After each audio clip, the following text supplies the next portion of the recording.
Hello student, class 10th chapter second polynomials का introduction लेके आया हूँ मैं। सबसे पहले पोलिनोमियल। सबसे पहले आपने जो पोलिनोमियल है वो 9th क्लास में भी पढ़ी होगी। तो इसकी डेफिनेशन क्या थी? द वर्ड पोलिनोमियल, ये जो पोलिनोमियल वर्ड है, पोलिनोमियल इज ड्राइव, अगर हम इसको ड्राइव करें किसके हिसाब से? फ्रॉम द ग्रीक भाषा के हिसाब से अगर देखा जाए, इसका जो वर्ड है, वर्ड पोली का मतलब क्या होता है?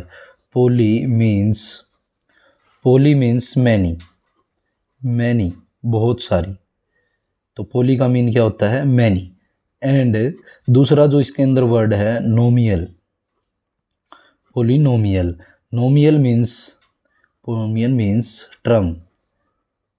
तो अगर हम इसका पूरा समसेक्स में वर्णन देखें तो सो इट इज सैड, तो हम ये कह सकते हैं सैड एज मैनी टर्म। तो इसका मतलब क्या बनता है? पोलिनोमियल का मतलब मैनी टर्म्स। तो पोलिनोमियल को हम दो हिस्सों में बांटते हैं। पोलिनोमियल जो है उसको दो हिस्सों में बांटते हैं। तो वे दो हिस्से कौन से हैं? दो टाइप की पोलिनोमियल पढ़ेंगे हम। एक टाइप है जिसमें नंबर ऑफ टर्म के बारे में बात करें, और दूसरा हमारे पास है नंबर ऑफ डिग्री के बारे में बात करें। तो क्या पोलिनोमियल ने कोई डिग्री कर रखी है? नहीं, ऐसा कुछ नहीं है, लेकिन ये इसको दो हिस्सों में बांटा गया है कि टर्म के हिसाब से क्या होता है। सबसे पहला पार्ट आपने पहले पढ़ा अभी है मोनोमियल्स, जिसके अंदर एक ही टर्म हो, जैसे 2 है, x है, y है, एक ही टर्म हो। दूसरा होता है बाइनोमियल्स क्या होती हैं? जिसके अंदर जैसे 2 + x है, x + y है, प्लस में दो टर्म मिले आपको, दूसरी होती है बाइनोमियल। तीसरी आती है इसके अंदर ट्राइनोमियल। तो ट्राइनोमियल के अंदर क्या होता है? जैसे 2 + x + y या x + y + z, इसके अंदर तीन टर्में होती हैं, तो ये होती है ट्राइनोमियल। उसके बाद जैसे ही टर्म बढ़ती जाती है उसको हम पोलिनोमियल्स बोल सकते हैं। तो डिग्री के हिसाब से कैसे होता है ये तो हमने देखा, इसको टर्म के हिसाब से। दूसरा हम देखेंगे डिग्री के हिसाब से। एक तो सबसे पहला होता है कांस्टेंट का मतलब क्या होता है? इसके अंदर जो हमारा वेरिएबल हो ही नहीं, अकेला 2 है या कोई और दूसरा नंबर है 10 है, इसके साथ कोई भी हमारे पास वेरिएबल ना हो। वेरिएबल क्या होते हैं? जो हमारे x y z जो होते हैं वेरिएबल होते हैं। और एक होता है कांस्टेंट होती है संख्या 2 10 ये वाले। तो कांस्टेंट पोलिनोमियल। दूसरा टाइप होता है लीनियर पोलिनोमियल। लीनियर में कौन से आते हैं? जो हमारा वेरिएबल होता है x y z के रूप में जो होता है, उसकी हाईएस्ट पावर कितनी होनी चाहिए? 1 होनी चाहिए। x हो गया अकेला, x + 2 हो गया। इस टाइप की जो होती हैं वो क्या आती है? पोलिनोमियल। कौन सी? Linear polynomial. तीसरा टाइप इसका कौन सा हो जाता है? Quadratic polynomial. ये कौन सी होती है? ये वे पोलिनोमियल होती है जिसके अंदर हमारा जो क्वाड्रेटिक पोलिनोमियल वे होती हैं जो हमारा वेरिएबल उसकी पावर 2 हो, x² प्लस में x प्लस में 2। आप कह सकते हो कि इसके अंदर तो x भी है, एक पावर भी है, लेकिन हाईएस्ट डिग्री ऑर्डर देखनी हमें, हाईएस्ट पावर कितनी है? x का स्क्वायर है, तो हाईएस्ट ऑर्डर क्या है हमारे पास? क्वाड्रेटिक हो गई। तो ऐसे ही क्या है? x² + 2 हो, सिंपल हो तो भी हमारे पास कौन सी होती है? क्वाड्रेटिक होती है। तीसरा हम पढ़ते हैं चौथा हम पढ़ते हैं क्यूबिक पोलिनोमियल।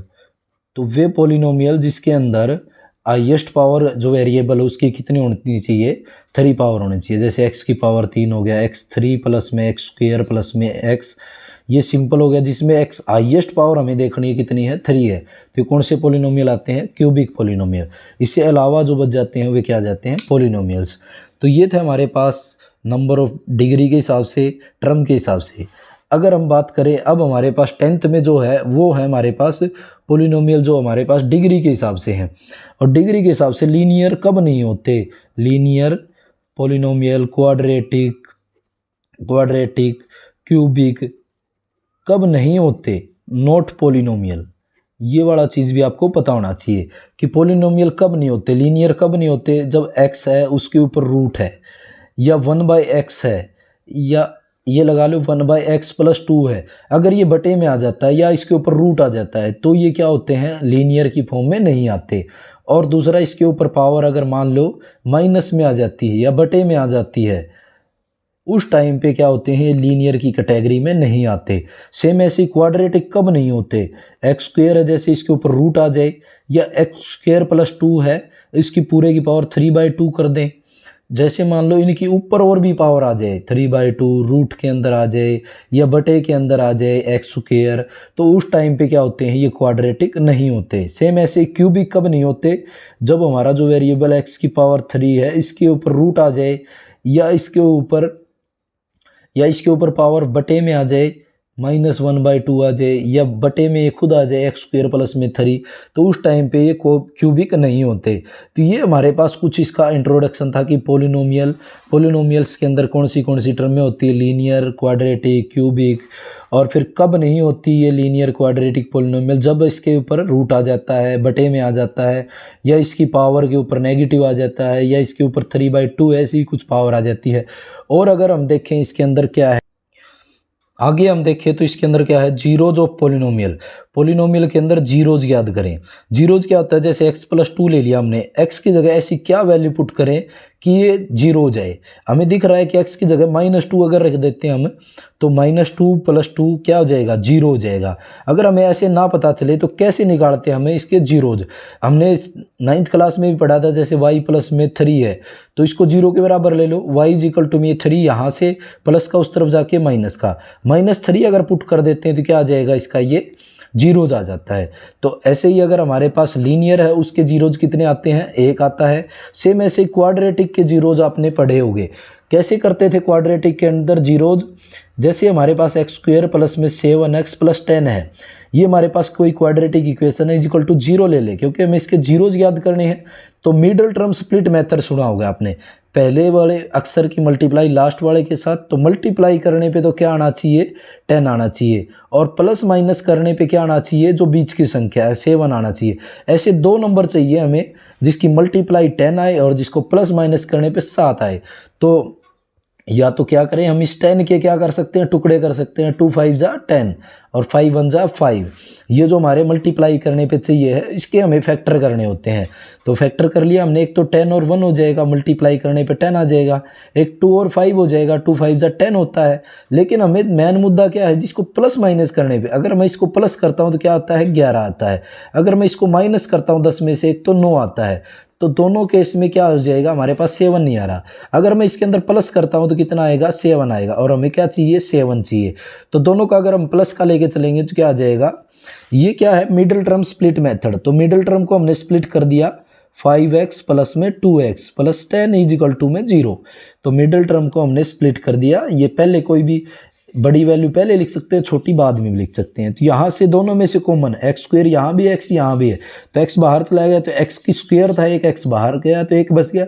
यहाँ से x आने के बाद 5, सेम ब्रैकेट ये बनानी होती है, सेम ब्रैकेट चाहे लिख दो। ये ब्रैकेट बनाने के लिए हमने क्या कॉमन निकालना, जैसे x के साथ 2 है तो 2 बाहर निकाल लो, और सिंबल क्या जरूरत है, कोई साइन की जरूरत नहीं है, वहाँ पे प्लस लगा दो।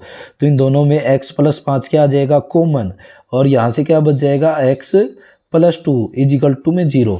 एक बार हम क्या करेंगे, x + 5 को 0 के बराबर रखेंगे और एक बार x + 2 को 0 के बराबर रखेंगे। तो x का मान निकाले, ये प्लस का 5 इस तरफ जाके माइनस का, और यहाँ से निकालेंगे प्लस का 2 इस तरफ जाके माइनस का।